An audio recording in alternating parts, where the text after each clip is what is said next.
Hello, everyone. Welcome to YouTube as we're doing our discussion today, Munch and Mull with Stuart Blickstein, as we're going to have a discussion here on Zoom and let everybody watching on YouTube. You can always watch it here, obviously, and you can watch it later.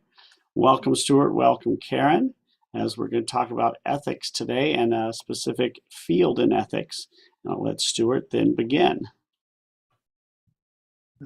Okay, I need a here somewhere. With Stuart Blickstein. I've given you, and Stuart, you do have permission to bring up stuff. So you just go to share screen, and you'll be able to do that.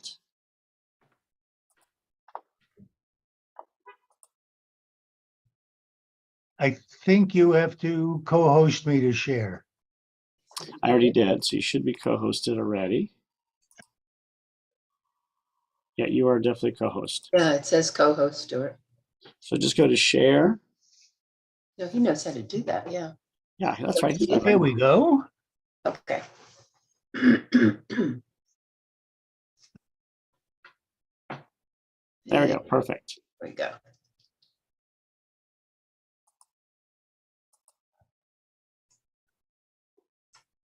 Says I'm screen sharing. I don't see it though. Put it in You are definitely, we see it now. put it in presentation view, Stuart. Even that was fine. Here we go, yeah. No, one more. No, put it in presentation view. You have it in where you can see two slides at once. Oh, okay, yeah, I have to change. But either way it's fine. Well, except we can't read it. That's that, then it's not fine. There we go. Yeah. There we go. Now it's Go, one. and All right, we're just ready. take off the subtitles. And that should do it. Okay. So, welcome you folks out there. Thank you for the invitation to join you. Wherever you may be. And today I want to talk for a little bit about end-of-life kinds of decisions. And the general format, but basically there are three broad issues that I see that I think are worth talking about. There may very well be more. One is organ donation, which has a lot of issues associated with it. Not so much, or maybe, I don't know, the religious issues, although that seems to be resolving itself in Judaism pretty well. But the issues of the donor and the donor's family.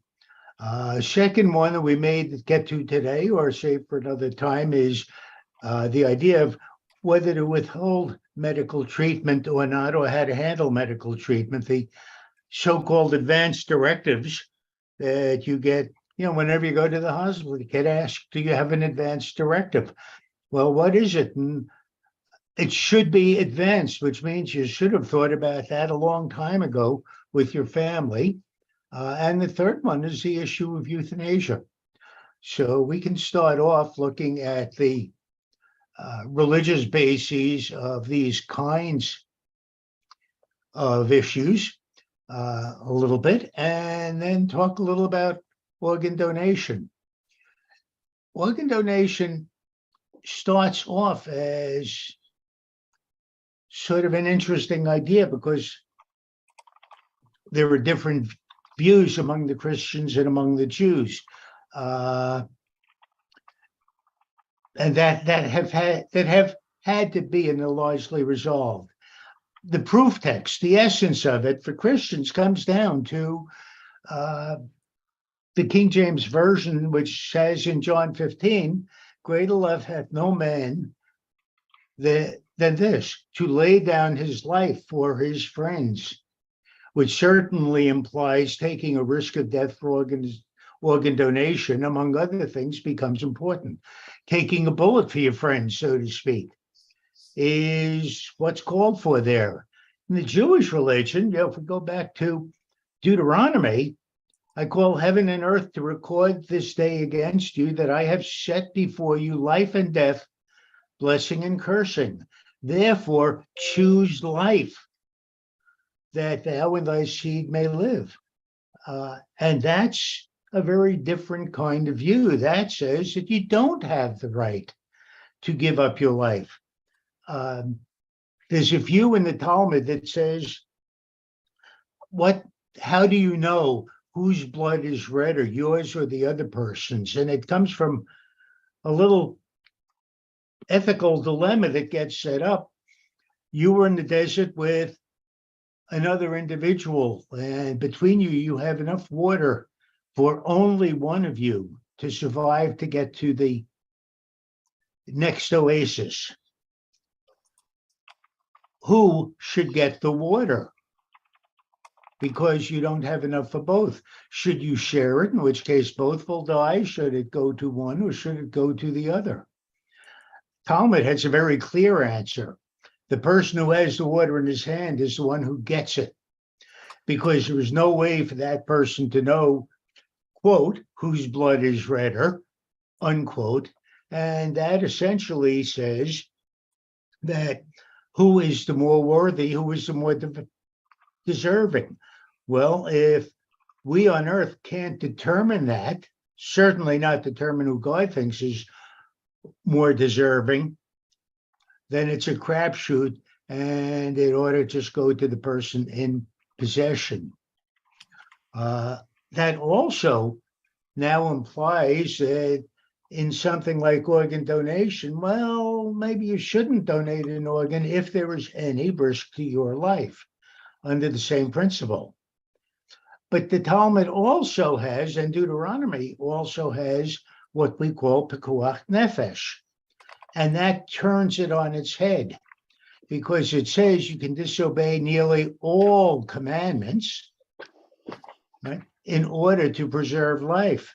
Well, if I can preserve someone else's life by disobeying the commandment involved in choose life, I have a dilemma, and I have something really to work around. So Judaism has become complex in this regard. By the way, there were four groups that are omitted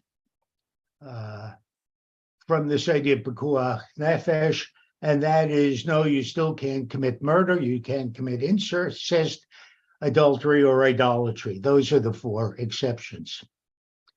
Muslims in general, in North America certainly, do not tend to donate organs. So here we come to a different view altogether, because it's not for the same view as the Jewish view. The tendency among Muslims has been attributed to religious prohibitions, and cultural views probably have a strong role in it. And the popular narrative has been that the pious Muslims regarded this idea were reversed to organ donation because it was religiously forgiven. But that's an erroneous assumption. Indeed, there are many situations that we hear about frequently now of Muslims sacrificing themselves for reward in the hereafter. Buddhism says the decision that you make has nothing to do with religious dictum. It's not a question of one choice being right and the other being wrong. It all has to be decided on which brings you comfort. And potential donor decides based on his or her own belief and his or her own wish. However, bodies are very well cared for, and those should only be disturbed, so to speak, for appropriate donations. So an after-death donation would be permitted, but only with special care. So you see there's a tremendous amount of diversity right in the religious text that we are coming from. Interestingly, despite the idea that in Judaism we have do not desecrate a body. And also, Stuart, Pardon? if anybody asks, can you send this in, and we'll be able to send this PowerPoint to anybody who may want it, including me, if that works. Oh, yeah, yeah, All right, thanks. absolutely. So we can do it. So what we have in this whole idea is what really happens with organ donation, because we have these conflicting kind of views.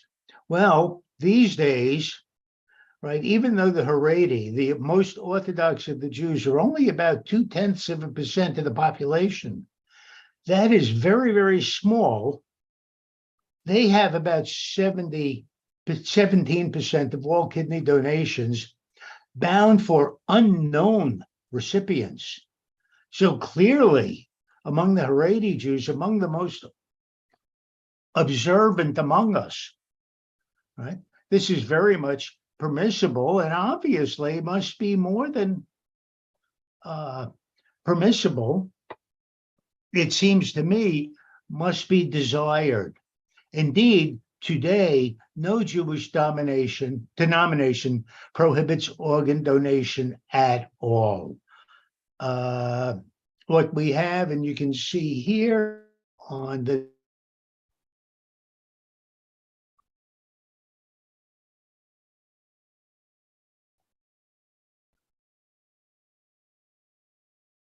no, that's not the one I thought it was. You'll see on the next one where it comes from, I think. Did I go backwards? Did I just? No. Oh, and the last one comes to this brain death definition, and that's a very difficult issue as well. Donating a heart or lung requires that it come from a donor with a beating heart. So we can't wait for the traditional definition of death. We have to do it while the person is still living. But if we have choose life, how do you do that?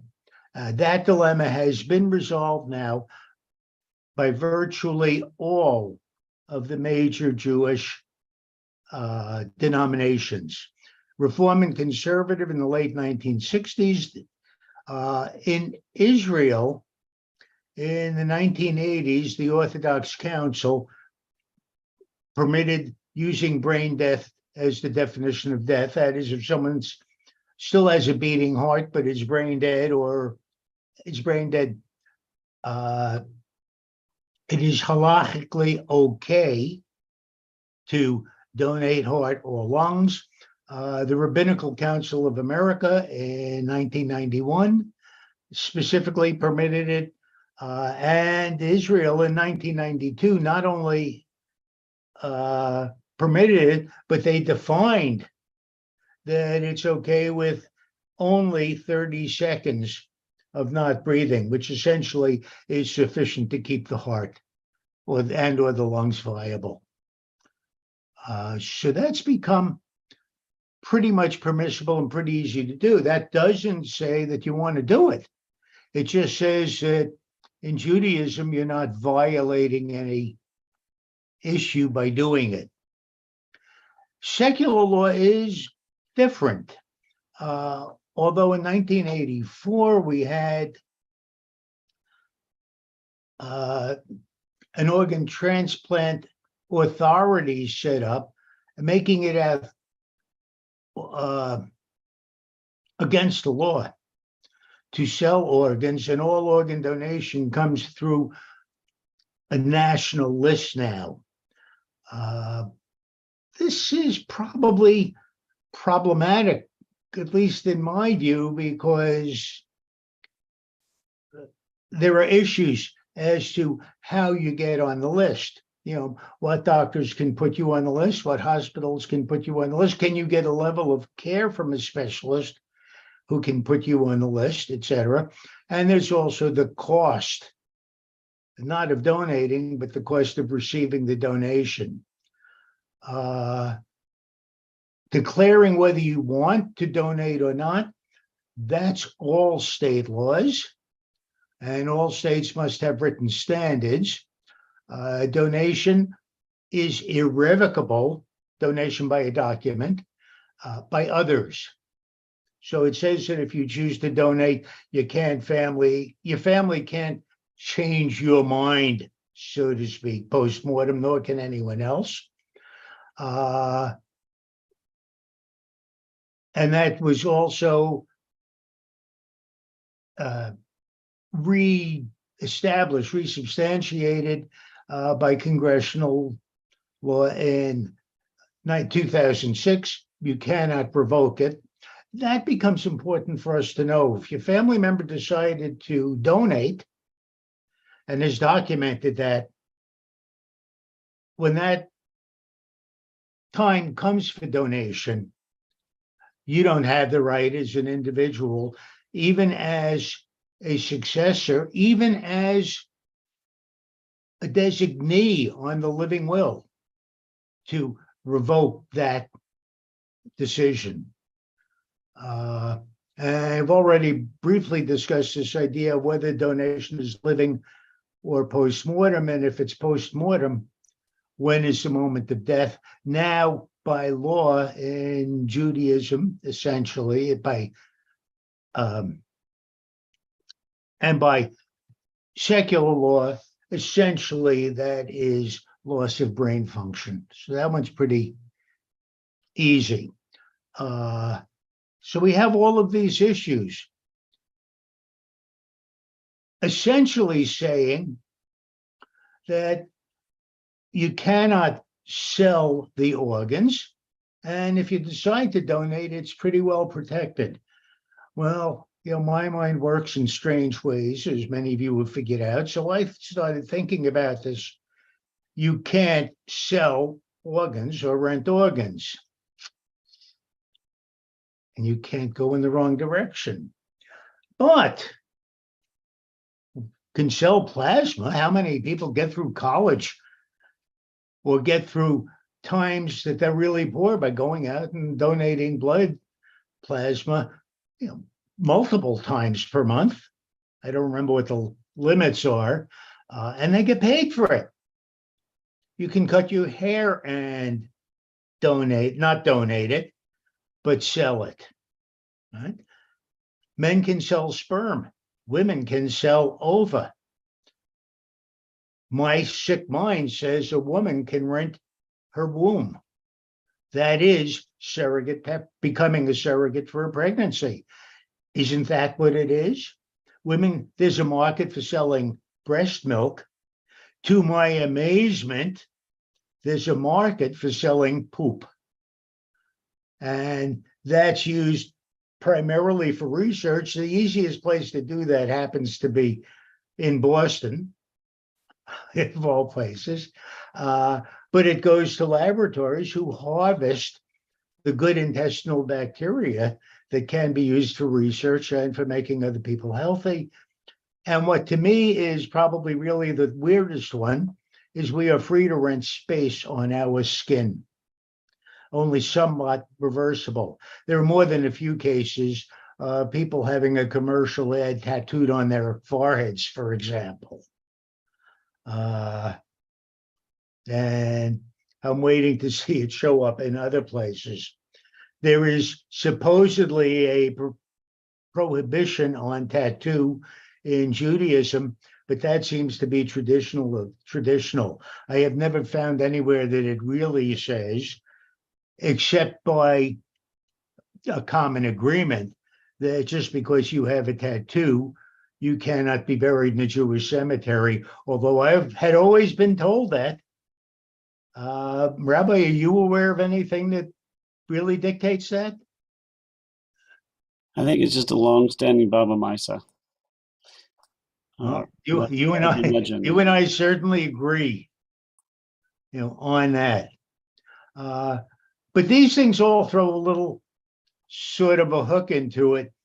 Is this a so-called slippery slope that's going to allow selling of other donations somewhere along the line, and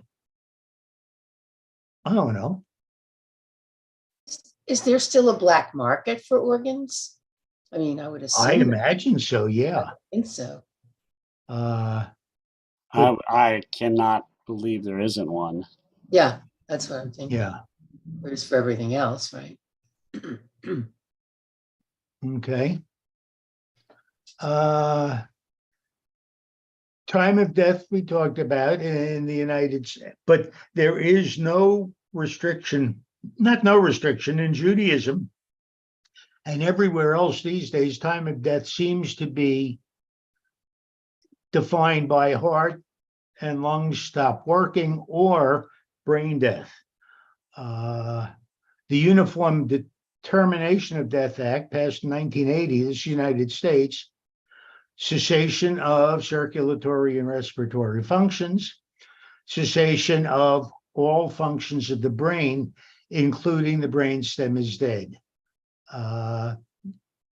Whatever acceptable medical standards are, I don't know. In 1986, if a person's death is imminent, is not imminent rather, but a person's death is deemed medically irreversible, it's not unethical to discontinue treatment. And that always becomes an issue with this idea of pulling the plug. The AMA says it is not unethical if there is no hope of recovery.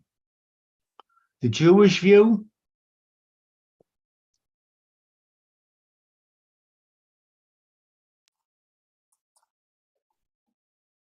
Mm.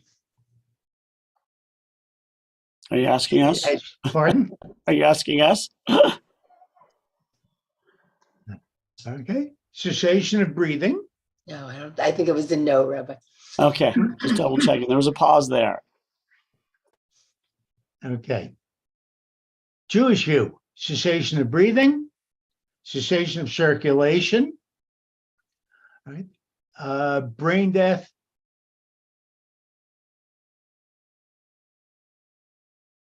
In ancient times, we didn't know. So how could it have been really settled, except that if the brain was severed from the body, the head was severed from the body was dead, even if there is movement in the body. That certainly is the closest thing I could find, and that's Talmudic, that says brain death is acceptable, because there would have been no such thing at the time. But virtually all denominations say it's okay. So at this point, if anyone has a question about what these legalistic concepts are, you can certainly send an email to me or to me through Rabbi Haas, and I'll do my best to get an answer for you. Ultimately, though, I think the answer for Jews becomes, if you're not sure, talk to your rabbi. If you are sure, follow what your heart tells you. Little aside, my mother had an advance directive, and I knew very clearly that my mother did not want any kind of a specific life-saving measure to be applied. When she was in the hospital, they would keep transferring her back from, in New York Jewish Hospital is a sort of a care center associated with it. And it seems like every day or two, they transferred her from one to the other. She's stable enough, send her to the care center. She's in the care center, she seems to be going into some sort of crisis, send her back to the hospital. Well, one of the things I found, and it's probably a good piece of advice for you, is carry that advance directive around in your pocket, because it never seemed to transfer from one facility to the other. And I did that. Well, I happened to be in the hospital at the time her heart stopped beating.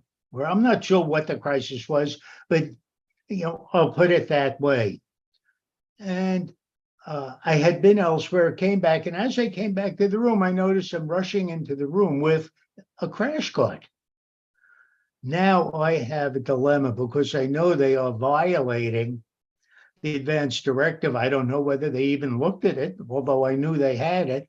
And I knew that they were going to perform an extraordinary measure. That is, they're going to try to get her heart beating again. My dilemma, do I stand in the doorway and stop them to adhere to her wishes? Is that appropriate for me to do? Am I imposing something on someone else? I can only tell you what I did, and that is that I stood in the doorway. Perhaps the most difficult decision that I ever really had to make. But it's one that in the, I guess, nearly 25 years now, I have not regretted one time. You have to do what you have to do. At the same time, I had asked a Reformer conservative and an Orthodox rabbi about this whole idea in advance. And it was only the Orthodox rabbi who did not, and he was an employee of the hospital anyway, but who did not hesitate at all in giving me the answer. It's your heart, it's your soul, it's your mind, it's your mother. Do what you need to do, which I thought was real. That was surely expected rigorous religiously of answers, and it's where I got the least rigorous. And I don't know what Rabbi Haas's view is on that, but I certainly am not going to ask him now and put him on the spot. I'm always happy to be put on the spot. Okay. And that's really where that decision comes in. Now, I've talked a little really here about transplant, but a little about this advance directive decision. Both of these come down to this idea of pikuach nefesh, choose life, combined with the idea that no, saving a life is really important. When they choose life, and pikuach nefesh, which is the save a life. Right? Questions for you to think about, right? Do I have the right to choose my own death? Do I have the right to choose life or death for someone else? And if so, under what circumstance? Do I have the right to kill myself? And I can do that, the so-called, I have it listed here as assisted suicide, but it can be done in two ways. It can be done assisted and active, or it can be passive. Am I committing suicide if I choose to deprive myself of food and hydration? If someone else makes that decision, is it assisted? May I shorten the lifespan? Right? Do I really have the right, or do I want to apply extreme measures or have them applied or not? And those are your own kinds of decisions. And do I have the right? Do I want to have my organs transplanted? And if I do I have the right to define the time of my own death? Do I have the time to restrict what organs are transplanted? Some might say in life, the liver transplants these days are only a piece of the liver, not terribly dangerous, therefore not life-threatening. Kidney transplants, similar, but maybe not so. Do you keep your soul? Do you lose your soul? And that's what pikuach nefesh means. So all of these become important. You need to think about them before. And I'll give you one other that really has me wondering. As I said, I have no answer for this. I can only present the questions. You can't remove, presumably, a natural beating heart. Can you remove an artificial heart? That is, I don't know whether that's national bleeding or not, but somewhere in the future, it may come that the time that an artificial heart is not transferable, reusable, recyclable, so to speak. Can you remove it if it's sustaining life? And for that matter, can you stop dialysis? Which are the same questions. So these are really terribly difficult kinds of issues. Thoughts here, because I have no answers. I don't even know what decisions I would make for myself. Well, it's always, because of science, it's always evolving. So what is going to be the new halakha has to change because all of this is, so when is death, what is viable? The heart beating may sustain life, but if your mind is not working, that heart is a very valuable commodity for somebody else, possibly in the future. So these are all, and when they were making these discussions about the heart, they thought the heart was the mind as well. That was the belief system back then, that the mind was held within the heart. So it's a separate issue now. So it's always going to be a question.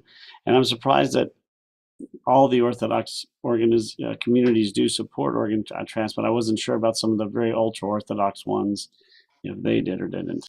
Well, certainly, I'll call them the nationally organized ones do. One can never speak for any specific other Haredi group. There are so many small communities. These communities all developed ultimately from towns in Europe. So you're talking about a very insular group, and organized orthodoxy is what I would say has approved these kinds of measures, has approved the transplants and brain death. That's not to say that every group classified that way feels or rules the same way. We see, look at Satma and Chabad, and they have a world of differences between them, and I have no reason to expect that they might not differ on these issues as well.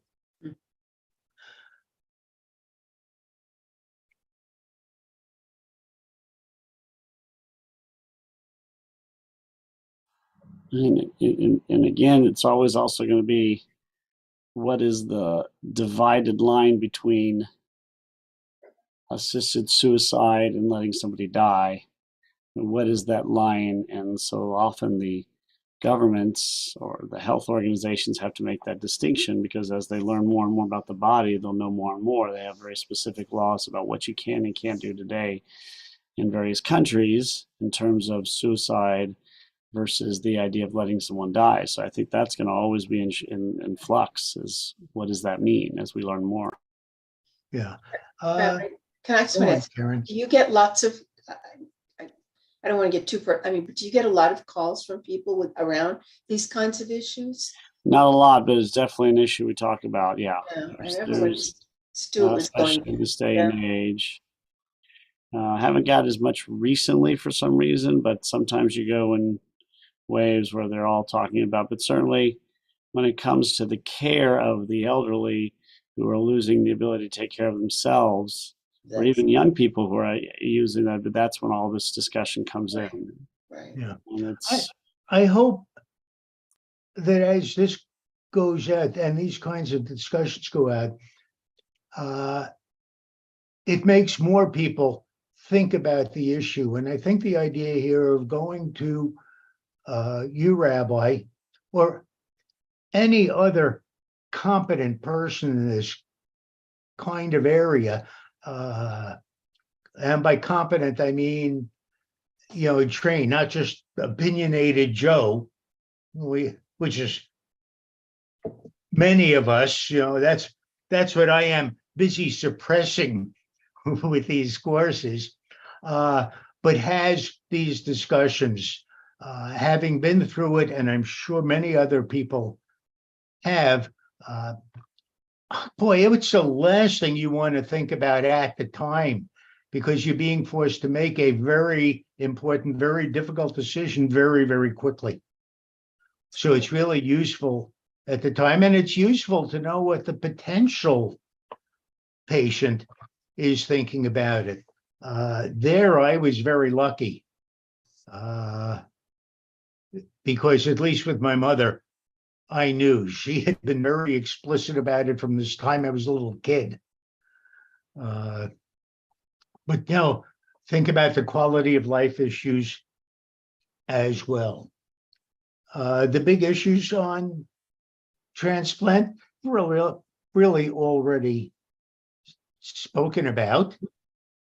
But among the things to consider, right? We can't prolong suffering.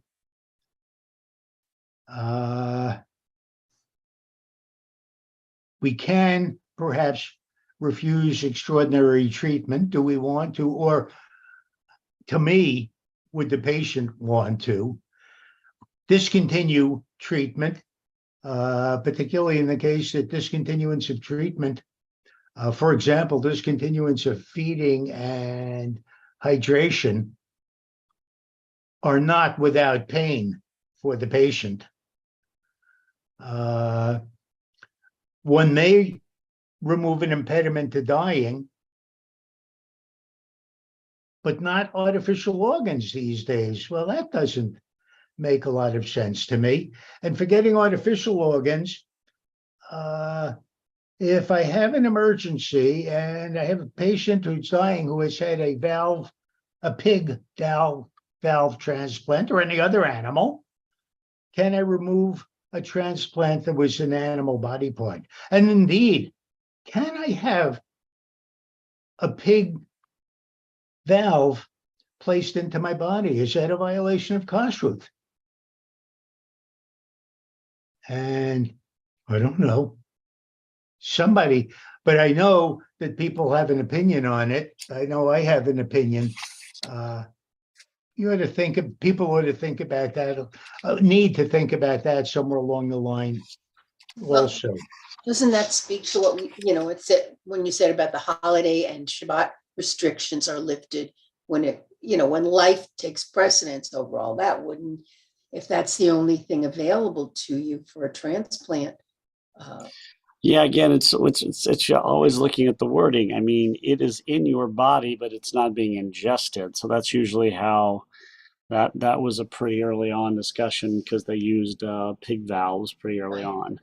So I think for most, it's because you didn't ingest it. I mean, a lot of them would prefer alternatives if possible, but if the pig valve is better or considerably less expensive or lasts longer or whatever, then that is certainly, it's like, Jews can sell pigs to non-Jews also. I mean, you can be a pig salesman, you can own pigs, it's just the ingestion part.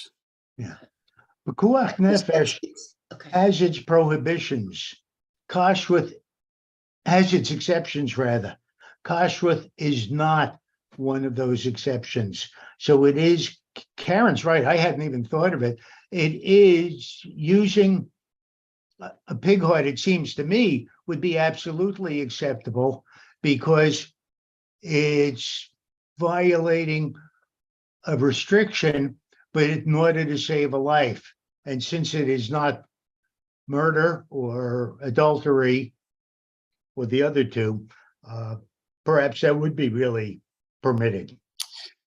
Yeah, it's kind of like I think the one that works for me mostly is for medication, because some medications have Gelatin. gelatin in it. That's the most obvious. Although it's not as big a deal because I think there are alternatives that they now have. But before it was a huge deal. If your pill has gelatin, it's the only option, then what do you do? But it's also such a minimal amount, so it wasn't as big a deal, but it certainly. Right. I have a question, Stuart.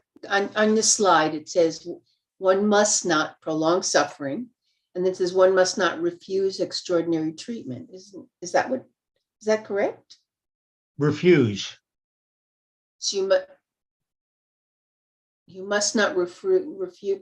Isn't that like if you have an advance directive, aren't you refusing extraordinary treatment? Or am I missing? Yeah. One of the points that gets That's what I made don't here understand. is we are living in a world, both a religious and a secular world, where we're being challenged from two different ends, and we're being given, that's what makes it so difficult, is we're being given all of this conflicting opinion. One person says we're violating, and another person says we're not. One person says it's morally imperative to act this way, and another says it's morally imperative not to. Remember the very first slide that went down to the proof texts. Yeah. Right? And the Jewish view and the Christian view come out at that level very much opposite each other. Saying preserve your life, and the other is saying preserve your own life at the risk of another person's. That's the Jewish view at that level. The other, the Christian view, is saying give up your own life, sacrifice your own life to preserve another's. Polar opposites. I'm just looking at this idea of discontinuing chemotherapy, and I know lots of people who have chosen that option. And why is that's against the idea of choosing life? I don't know. I'll give you an example. I mean, not Bob Weiner. I know you knew him, Rabbi. That's the most common answer you're shows- going to get from me is, Okay. I don't Well, know. no, because his feeling was while he was undergoing chemotherapy, the quality of it, he didn't have a life. And he felt that he would rather give up the chemotherapy and live what remaining time he had, he chose the quality of his life, even if it meant shortening it, than just going through this constant not being himself because of the chemotherapy. And Mhm. and that's a brave decision, but I understood it when he made it. So in a way, wasn't he choosing life? Do we only measure life in time versus quality versus quantity? So, I mean, that's an ethical issue too.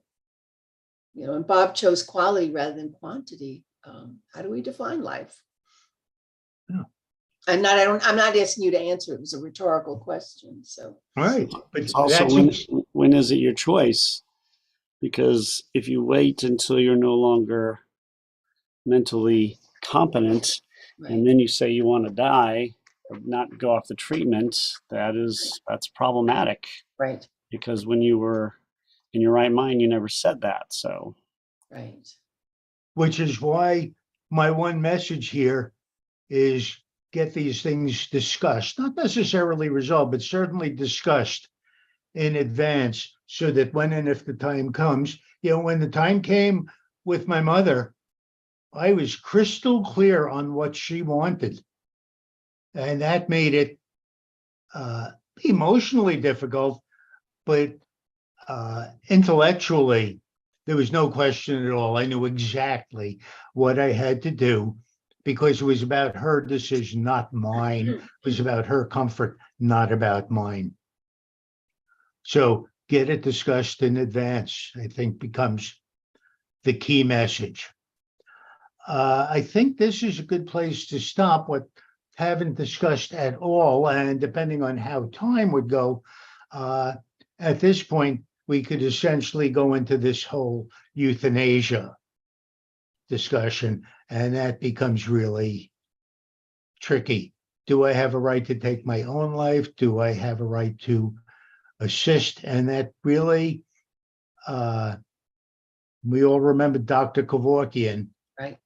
And it's a wonderful model for what to do. I still think ultimately nobody else ought to be making these decisions for us.